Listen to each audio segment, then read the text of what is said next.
Baru ni kita tengok ada satu kejadian dalam taziah buat keluarga. Setiap daripada kita ni memang ada hobi yang sangat-sangat berbeza, sangat-sangat pelik bagi setengah orang. Kalau macam saya pun salah seorang yang obses dengan ular juga. Sebab bagi saya ular ni sangat cantik sebenarnya. Bukan semua orang suka ular, bukan semua orang minat ular. Baru-baru ni saya pergi pasang bentol kan, dekat satu jambatan tu yang ada 4 ekor buaya tu. Masa saya balik tu, saya nampak ular tu dekat tengah-tengah jalan. Yang sahabat-sahabat tengok ular tu dia dah masuk ke dalam tu kan. Saya tengok ular tu sama ada dia daripada jenis Bungarus fasciatus ataupun Candidus. Tapi kalau dekat Borneo ni dia tak ada Candidus. Kalau menurut kajian lah, dia bukan spesies endemik yang ada dekat Kepulauan Borneo ni. Tapi ternyata ada spesies Candidus ini. Sebab di video saya yang sebelum ni saya cakap itu adalah Candidus, tapi bukan, itu adalah Bungarus fasciatus. Ternyata fasciatus ada juga fasciatus yang berwarna putih juga. Dia warna-warna pucat macam tu kan. So tak semestinya dia hitam kuning macam tu. Ada juga Bungarus Candidus ni dia berwarna kuning pun ada juga. So ikut dia punya morph dia lah. Lain tempat, lain negara, lain daerah, lain dia punya warna dia lah. Tadi masa perjalanan kita balik tadi, kita jumpa ular kan. Saya tak pasti pasal dia disorot oleh lampu jalan, tapi gaya nampak macam hitam putih lah. Sebabkan kawasan tu agak sama-sama juga. Dia pun dipancar oleh lampu jalan, tiang lampu kan. So saya tak dapat nak identify dia pasal dia hitam putih. Dan bila saya tengok betul-betul memang dia hitam putih lah. Tapi dia bukan Candidus, dia adalah Bungarus fasciatus, iaitu ular katam tebu. Kalau Candidus ni dia ular katam payung sebenarnya, tapi itu bukan ular katam payung, itu adalah ular katam tebu. Memang ada morph diorang. Kadang-kadang ada fasciatus ni warna hitam putih pun ada, pucat-pucat macam tu kan. Saya memang obses dengan ular ni sebenarnya.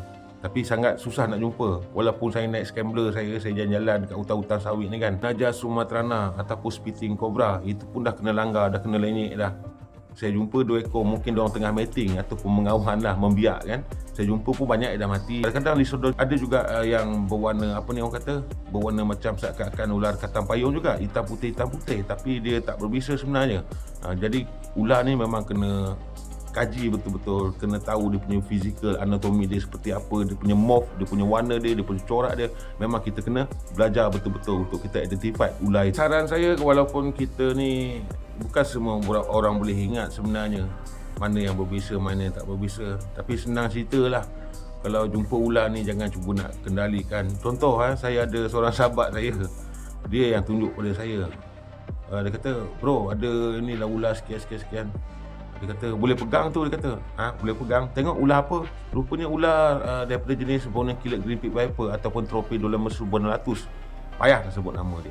Jadi dia ingat itu ular daun. Rupanya ular kapak sebenarnya. Ular kapak kan ada yang warna hijau kan. Ular daun ni kita boleh tahu dari segi anatomi dia, sebab dia muncung macam tu kan. Ular daun pun berbisa juga sebenarnya, tapi dia berbisa menengah, tak bahayalah. Tapi kalau orang kesihatan tak mengizinkan, kadang-kadang bahaya juga bagi orang yang imun dia lemah kan. Contohnya macam budak, lepas tu orang tua, lepas tu orang yang muda-muda yang bahaya-bahaya kita ni ada penyakit 3 serangkai, bahayalah. Ular yang berbisa menengah ni sebenarnya dia berwarna hijau. Kadang-kadang kita suka mindset itu adalah ular daun, tapi bukan. Ular kapak ni dia segitiga lah kepala dia. Saya memang obses dengan ular. Dekat Shopee, Lazada ada je jual hook ni sebenarnya. Macam saya buat sendiri je hook ni. And kalau saya jumpa ular masa saya balik kampung tak apa, memang saya bawa ni. Ni memang saya letak dekat dalam kereta. Ini adalah cangkuk cat roll tu sebenarnya. Saya ambil, saya pakai batang mancing ni, saya masukkan dekat ujung ni, saya gam pakai gam 3 second. Ni saya punya hook, memang saya standby lah. Macam sahabat kita yang dia tak ada video penuh sebenarnya. Dan saya pernah masa Squad King Cobra, Syafiq sahabat kita datang ke Sarawak, dia jadi instructor, datang ke Sarawak, ada kursus pengenalian ular untuk pasukan bomber lah. Jadi saya jumpa dengan dia dekat APM Kuching Batu 3. Saya tengok dia tangkap ular tedung tu santai. Dia tak ada nak kasar-kasar sangat. Dia tengok dah sesuai baru ditangkap. Dia bukan sembrono tangkap. So memang kalau kita tahu benda ni, kita boleh nilai, kita boleh tahu orang tu kalau dia dah biasa dengan ular, kita tahu macam mana cara dia untuk tangkap ataupun mengendalikan ular yang berbisa. Tambah-tambah ular king cobra lah. Ini hood dia, ini hook H-O-O-K. Kalau itu hood, dia buka dia punya kepala dia tu kan, H-O-O-D, hood. So dia buka hood dia, Dia relax, santai, dia tak ada gelabah, dia tak ada kelang kabut apa semua, tak ada gelabah bewak. So masa itulah dia akan tangkap ular tersebut. Dia tangkap pun macam ni kepala ular tu kan, tangkap macam ni. Dia tangkap. So dia tangkap ular tu, dia punya skill lah. Dan kalau kita tengok video yang berlaku ni, payah betul nak sebut ni. Kena fikir 2-3 kali juga pasal kita nak jaga hati orang kan.